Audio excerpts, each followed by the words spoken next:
ഇഷ്ടദാനം തന്നതാണ്. വീടായില്ലേ, നിന്റെ മക്കളെ പോലെ 5 മക്കളെ പോറ്റാൻ വേണ്ടിയാണ്. ഞാനും അതുപോലെ 3 മക്കളെ പോറ്റാൻ വേണ്ടി തന്നെയാണ് യൂട്യൂബ് ചാനൽ തുടങ്ങിയത്. പിന്നെ രണ്ടാമത്തെ കാര്യം, നിനക്ക് നാട്ടുകാരെ മുമ്പ് ഇരക്കുന്നില്ലേ, എൻ്റെ അടുത്ത് ചോദിക്കുന്നതാണ്. നാളെ നിന്റെ വീഡിയോസ് 50 പേരെ കൊണ്ടിട്ട് എന്നെ റിപ്പോർട്ട് അടിപ്പിക്കുമെന്ന്. എന്നാൽ എൻ്റെ ചാനലൊന്ന് റിപ്പോർട്ട് അടിക്കട്ടെ. ആരാണ് പറഞ്ഞത് നിങ്ങൾക്ക് അറിയാമല്ലേ, ഞാൻ പേര് പറഞ്ഞിട്ടില്ല. ആരാണ് പറഞ്ഞതെന്നറിയാം. നീ ഇത്രയും എനിക്ക് നമ്പർ ഉണ്ടെന്ന് അറിയില്ലായിരുന്നു. ആദ്യമായിട്ട് ഞാൻ വിളിച്ചത്. ഞാൻ പെട്ടെന്ന് ഇത് കണ്ടപ്പോൾ പച്ച ഇറച്ചി തിന്നുന്ന ഒരു കമന്റ് വന്നിട്ടുണ്ടായിരുന്നു. അതുകൊണ്ടിട്ടാണ് ഞാൻ വല്ലാഹി ഡിലീറ്റ് ചെയ്തത്. പിന്നെ എനിക്ക് അള്ളാഹു സത്യം. ഹായ് ഫ്രണ്ട്സ്, അസ്സലാമു അലൈക്കും. എല്ലാവർക്കും പുതിയൊരു വീഡിയോയിലോട്ട് സ്വാഗതം. ഇപ്പം നിങ്ങൾ ഈ ഒരു കണ്ടതുപോലെ തന്നെ മസ്റൂറ എന്ന് പറഞ്ഞൊരു യൂട്യൂബ് ചാനലിലാണത്. അപ്പോൾ അതിൽ വന്ന കുറച്ച് കാര്യങ്ങൾ പറയാൻ വേണ്ടിയിട്ടാണ് ഞാൻ വന്നത്. അപ്പോൾ ഞാനും 2-3 വീഡിയോസ് സാജിദിൻ്റെ വീഡിയോ ചെയ്തിട്ടുണ്ടായിരുന്നു. അപ്പോൾ അതുകൊണ്ട് തന്നെയാണ് ഞാൻ ഈ ഒരു വീഡിയോ ചെയ്യാൻ വേണ്ടിയിട്ട് വന്നത്. അപ്പോൾ സാജി ഇപ്പോൾ മസ്റൂറാനെ വെല്ലുവിളിച്ചിരിക്കുകയാണ്. നിൻ്റെ ചാനൽ ഞാൻ പൂട്ടിക്കും, നിൻ്റെ എല്ലാം ഞാൻ റിമൂവ് ചെയ്യിപ്പിക്കും, അങ്ങനെ എങ്ങനെയെന്നൊക്കെ പറഞ്ഞിട്ട് ഈ ഒരു പാവത്തിനെ വെല്ലുവിളിക്കുകയാണ് ചെയ്തിരിക്കുന്നത്. അപ്പോൾ എന്തിനാണ് സാജിദ നീ ഇങ്ങനെ മറ്റുള്ളവരെ വെറുപ്പിക്കുന്നത്? നീ എന്ത് കണ്ടിട്ടാണ് ഇത്രയ്ക്കും അഹങ്കാരം കാണിക്കുന്നതെന്ന് മനസ്സിലായില്ല.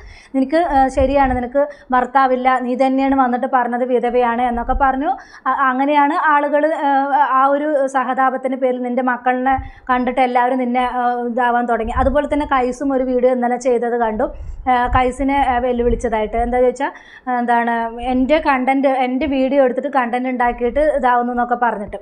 അപ്പോൾ പണ്ട് കൈസ് ഇവരിൻ്റെ ഈ സഹതാപത്തിൻ്റെ ഇതൊക്കെ പറഞ്ഞപ്പോൾ ആ ഒരു വീഡിയോ ചെയ്തിട്ടുണ്ടായിരുന്നു. അതിൻ്റെ പുറത്ത് ഒരു 50,000 പേരെങ്കിലും എന്തായാലും സബ്സ്ക്രൈബർ ആണെങ്കിലും അല്ലെങ്കിൽ വ്യൂവേഴ്സ് ആണെങ്കിലും സാജിദയ്ക്ക് കിട്ടിയിട്ടുണ്ട്. അപ്പോൾ അതിൻ്റെ ഒരു നന്ദി പോലും കാണിക്കാതെ കൈസിന് ഇട്ട് കുറ്റം പറഞ്ഞതായിട്ട് കണ്ട്. എൻ്റെ തമ്പനയിൽ എൻ്റെ വീഡിയോ ഒന്നും തമ്പനയിൽ വേറെ രീതിയിൽ വെച്ചിട്ടാണ് ഇതാവുന്നത്. നീ തന്നെയാണ് അന്ന് ഭർത്താവിന് വന്നിട്ട് ഭർത്താവിൻ്റെ വീട്ടുകാരാണ് എൻ്റെ ഭർത്താവിനെ കൊല്ലാൻ, എൻ്റെ ഭർത്താവ് മരിക്കാൻ കാരണം എന്നൊക്കെ നീ തന്നെയാണ് വീഡിയോയിൽ വന്ന് പറയുന്നത്. നീ പറഞ്ഞത് ചിലപ്പോൾ നിനക്ക് മറക്കും, പക്ഷെ ആ വീഡിയോസിലുള്ള കാര്യങ്ങളൊന്നും സാജിദ അത് ഡിലീറ്റായി പോവില്ല. അത് നീ ഡിലീറ്റ് ആക്കിയാലേ അത് ഡിലീറ്റായി പോവുള്ളൂ.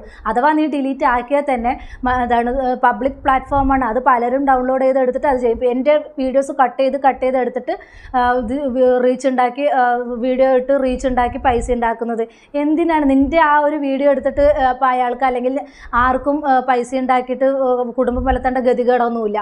പിന്നെ നീ പറയുന്ന കാര്യങ്ങൾ റിയാക്ഷൻ ചെയ്യുന്നവർ അതെടുത്ത് പ്രതികരിക്കും. നീ എന്ത് പറഞ്ഞാലും, നീന്ന് മാത്രമല്ല എവിടെ കുറ്റങ്ങൾ കണ്ടാലും എവിടെ അത് കണ്ടാലും അതാണ് റിയാക്ഷൻ വീഡിയോ കൊണ്ട് ഉദ്ദേശിക്കുന്നത്, അല്ലാതെ വേറെ ഒന്നുമല്ല. സാജി ഇങ്ങനെ മാത്രം വെല്ലുവിളിക്കുക, ഈ പാവത്തിനെയൊക്കെ ഇങ്ങനെ വെല്ലുവിളിച്ച് അവരിനെ ഇതാക്കേണ്ട കാര്യമൊന്നുമില്ല. അപ്പോൾ ആ മസ്റൂറ പറയുന്ന കുറച്ച് കാര്യങ്ങളും കൂടെ നമുക്കൊന്ന് കേട്ടിട്ട് വരാട്ടോ. ഒന്ന് കേട്ട് നോക്കൂ. ആരും എന്നെ വെല്ലുവിളിക്കണ്ട. എൻ്റെ ചാനൽ നാളെ റിപ്പോർട്ട് അടിക്കുമെന്ന് എൻ്റെ അടുത്ത് വെല്ലുവിളിച്ചിട്ട് പറഞ്ഞ്. നാളെ എൻ്റെ ചാനൽ പോയിട്ടുണ്ട് എന്നുണ്ടെങ്കിൽ ഞാൻ പുതിയ ചാനൽ മസ്റൂറ ഫാത്തിമ എന്ന് പറഞ്ഞിട്ട് വരും. എന്നെ വെല്ലുവിളിക്കുക. ഞാനും തിരിച്ച് അവരെ ചാനൽ റിപ്പോർട്ട് ചെയ്യില്ല. കാരണം ഞാനും അവരും തമ്മിൽ യാതൊരു വ്യത്യാസവും ഇല്ലാണ്ടായിപ്പോ. അതുകൊണ്ട് സംസാരിക്കാം. ഒരു മനുഷ്യൻ്റെ കൂടെ ഇത്ര അഹങ്കാരത്തിലെന്ന് ആരുടെ സംസാരിക്കരുത്. ഞാൻ പേടിച്ച് ഫോൺ കട്ട് ചെയ്ത്. പിന്നെ ഒരു കാര്യം, ഞാൻ നിക്കാഹ് കഴിച്ച് അങ്ങനത്തെ കാര്യങ്ങളൊക്കെ അതൊന്നും ഞാൻ ഇവിടെ യൂട്യൂബ് ചാനലിൽ പറഞ്ഞിട്ടില്ല. പിന്നെ ഞാൻ ഇതുവരെയും ഞാനും അവളും തമ്മിൽ യാതൊരു ബന്ധവും ഇല്ല. ഇന്നൊരു ഫോൺ കോളിൽ സംസാരിച്ചിട്ടുണ്ട്. അഹങ്കാരത്തിന്റെ പുറത്ത് സംസാരിക്കണ്ട. ഞാൻ 3 മക്കളെ പോറ്റാൻ വേണ്ടിയല്ല യൂട്യൂബ് ചാനൽ എടുത്തത്. ഞാൻ വീടിൻ്റെ ആവശ്യത്തിന് വേണ്ടിയിട്ടും എൻ്റെ ഇക്ക കാണാൻ വേണ്ടി തന്നെ യൂട്യൂബ് ചാനൽ ആദ്യം എടുത്തത്. അത് തന്നെ ഞാൻ ഇപ്പോഴും പറയുന്നുണ്ട്. എന്നെ എന്താ പബ്ലിക്കിൽ കാണിച്ചിട്ട് ഇതാക്കി തരുമെന്ന്. അപ്പം എന്നെ എന്താ പബ്ലിക്കിൽ കാണിക്കേണ്ടിയുള്ള? ഞാൻ എന്താ ഇതിനകത്ത് മോശത്തരം കാണിക്കുന്ന? എൻ്റെ കഴിഞ്ഞു പോയ ലൈഫ് അതെല്ലാം ഞാൻ എല്ലാം മറക്കാൻ ശ്രമിക്കുന്ന ആളാണ്. ഞാനിപ്പം 3 വർഷം കൊണ്ട് ഒറ്റയ്ക്ക് ഒരു ജീവിതത്തിൽ ജീവിക്കുന്നു. ഉപ്പ സർജറി കഴിഞ്ഞിട്ടിരിക്കുന്നു. ബാക്കി കാര്യങ്ങൾ എനിക്ക് ഞാൻ പറഞ്ഞ്, നീ വാടക വീട്ടിലല്ലല്ലോ താമസിക്കുന്നത്, നിനക്ക് ആരെങ്കിലും വീടെങ്കിലും പറഞ്ഞ് കയറി കിടക്കാൻ ഉണ്ടല്ലോ. നിനക്ക് എൻ്റെ ഉമ്മ ഇഷ്ടദാനം തന്നെയാണ് വല്ലാഹി സത്യം. അപ്പോൾ ഇത് കണ്ടല്ലോ, അവരോട് പറഞ്ഞിരിക്കുന്നത് നീ ഇറന്നിട്ടല്ലേ ജീവിക്കുന്നത്, നിനക്ക് നാണമില്ല അങ്ങനെയൊക്കെ. അപ്പോൾ സാജിദ നീ എങ്ങനെയാണ് ഇതായത്? ഓപ്പറേഷന് വേണ്ടിയിട്ട് നീ മറ്റുള്ളവരുടെ അടുത്ത് ഇറന്നിട്ടില്ല, സഹായിക്കണം അത് ഇതെന്ന് പറഞ്ഞിട്ട് നീ ഇറന്നിട്ടില്ല. നിനക്കിപ്പോൾ എന്തൊക്കെയോ കുറച്ച് വ്യൂസായി, അതുപോലെ തന്നെ കുറച്ച് കാശൊക്കെ ആയി എന്ന് പറഞ്ഞിട്ട് നീ ഇത്രയ്ക്ക് മാത്രം അഹങ്കരിക്കേണ്ട കാര്യമൊന്നുമില്ല. എന്താ പറയുക, അവരും ഒരു സ്ത്രീയാണ്, അവരും ഭർത്താവില്ലാതെ മക്കളെ നോക്കുന്ന ഒരു സ്ത്രീയാണ്. അവരും അന്തസ്സോടുകൂടി തന്നെയാണ് അവർ ജീവിക്കുന്നത്. അവർ ഇറക്കുകയാണെങ്കിൽ നിങ്ങൾക്ക് എന്താ പ്രശ്നം? ഇപ്പോൾ എന്താ പറയുക, നിനക്ക് ഇപ്പോൾ ഒരു ജീവിതം കിട്ടിയെന്ന് പറഞ്ഞിട്ട് ഇത്രയ്ക്ക് മാത്രം അഹങ്കാരം കാണിക്കേണ്ട കാര്യമൊന്നുമില്ല സാജിദ. ഇതൊക്കെ മുകളിലിരിക്കുന്ന ഒരാൾ കാണുന്നുണ്ട്. ഇത്രയും അഹങ്കാരമുള്ളൊരു ഇതിനെ കണ്ടിട്ടില്ല. അതുപോലെ തന്നെ ഓരോ ഇൻ്റർവ്യൂവിലൊക്കെ ആ കരച്ചിലും ഇതൊക്കെ കാണുമ്പോൾ നമുക്ക് സഹതാപം തോന്നിയിട്ടാണ് എല്ലാവരും സഹായിക്കുന്നത്. പക്ഷേ ഇത് പുള്ളിക്കാരി മുതലെടുത്തിട്ട് എല്ലാം ആയിക്കഴിഞ്ഞപ്പോൾ എന്താ പറയുക, ഞാൻ നേരത്തെ വീഡിയോയിലും ഇട്ടതിൽ ഒരുപാട് പേര് പോസിറ്റീവായിട്ട് തന്നെയാണ് കമൻ്റ് ഇട്ടിരിക്കുന്നത്. എന്താണെന്ന് ചോദിച്ചാൽ അവർക്ക് അഹങ്കാരം കൂടി, മോള് പറഞ്ഞത് കറക്റ്റാണ്, ഞങ്ങളും ശ്രദ്ധിക്കാറുണ്ട്, നല്ല പോലെ മാറിയിട്ടുണ്ട്. 1-2 ആളല്ല സാധ്യത ഇത് നിന്നെ കുറ്റം പറയുന്നത്. ഇതിൽ എന്താ പറയുക, ഒരു 100-ൽ 10% മാത്രമാണ് നിന്നെ സപ്പോർട്ട് ചെയ്യാൻ ആൾക്കാർ വരുന്നതുള്ളൂ. ബാക്കി എല്ലാവരും നിനക്ക് നെഗറ്റീവാണ് പറയുന്നത്. അപ്പോൾ ഇത്രയ്ക്ക് മാത്രം എന്തായാലും ഇത്രയ്ക്ക് മാത്രം ഒരു വ്യക്തിയെക്കുറിച്ച് ഇത്രയ്ക്ക് മാത്രം ആളുകൾ കുറ്റപ്പെടുത്തില്ലല്ലോ. അപ്പോൾ ഇപ്പോൾ വലിയ യൂട്യൂബേഴ്സും എല്ലാവരും ഇപ്പോൾ ഇങ്ങനെയുള്ള നിൻ്റെ വീഡിയോ എടുത്ത് ചെയ്യുന്നുണ്ട്. നിൻ്റെ മാറ്റങ്ങൾ എല്ലാവർക്കും മനസ്സിലാകാൻ തുടങ്ങി. അപ്പോൾ നേരത്തെ കരഞ്ഞ് കണ്ണീരൊഴുക്കി ഇതില്ലാതെ വന്നിട്ട് ഇപ്പോൾ വന്ന് ഭയങ്കര ഞാൻ എന്തോ ആയി. അതുപോലെ തന്നെ സബ്സ്ക്രൈബേഴ്സിന് വെല്ലുവിളിക്കുന്ന രീതിയിലാണ് ഓരോത്. അപ്പോൾ അവർ പറയുന്നുണ്ട് ഡ്രസ്സിങ്ങിൻ്റെ കാര്യം പറയുന്നുണ്ട്. ഡ്രസ്സിങ്ങിൻ്റെ കാര്യത്തിനൊന്നും ഞാനും ടീഷർട്ടും ഇതൊക്കെ ഇടാറുണ്ട്. അപ്പോൾ ഡ്രസ്സിങ്ങിൻ്റെ കാര്യം പറയാനൊന്നും എനിക്കിതില്ല. പക്ഷേ ഇപ്പോൾ അവർ വന്നിട്ട് ഇങ്ങനെ പറഞ്ഞു, ശരിയാണ്, നീ ഭർത്താവില്ലാത്തൊരു സ്ത്രീയാണ്, അപ്പോൾ അതിൻ്റേതായിട്ടുള്ള രീതിയിൽ നടക്കണോ എന്നാണ് അവർ പറയുന്നത്. അപ്പോൾ അവർ ഡ്രസ്സിൽ എന്തെങ്കിലും കൈ ഇതില്ല അങ്ങനെ എങ്ങനെയെന്ന് പറഞ്ഞിട്ട് വന്ന് പറഞ്ഞു കഴിഞ്ഞാൽ പിറ്റേ ദിവസം ഇത്രയ്ക്കുള്ള കൈയൊക്കെ ഇട്ടിട്ട് വന്നിട്ട് സംസാരിക്കുക. ഇത് എന്തിനാണ് ഇങ്ങനെ വെല്ലുവിളിക്കുന്നത് എനിക്ക് മനസ്സിലാവുന്നില്ല. നമ്മളെ വളർത്തുന്നത് നമ്മുടെ സബ്സ്ക്രൈബേഴ്സ് അല്ല, അല്ലാതെ വേറെ ആരും അല്ലല്ലോ. അപ്പോൾ നിങ്ങളല്ല എനിക്ക് ചിലവർ തരുന്നത്, നിങ്ങൾ അങ്ങനെ സംസാരിക്കട്ടെ, നിങ്ങൾ അത് ചെയ്യേണ്ട. ഇങ്ങനെയൊക്കെ വെല്ലുവിളിച്ചിട്ട് നിനക്ക് എവിടെയെങ്കിലും എത്താൻ പറ്റും. ശരിയാണ്, ഇനി നിനക്ക് യൂട്യൂബ് ചാനൽ വേണ്ടായിരിക്കും, ഇപ്പോൾ നിക്കാഹ് കഴിഞ്ഞു എന്നൊക്കെ പറയുന്നുണ്ട്. അപ്പോൾ നിനക്ക് ഇനി യൂട്യൂബ് ചാനൽ വേണ്ടായിരിക്കും, അതുകൊണ്ടായിരിക്കും ഇത്രയും വെല്ലുവിളിക്കുന്നത്.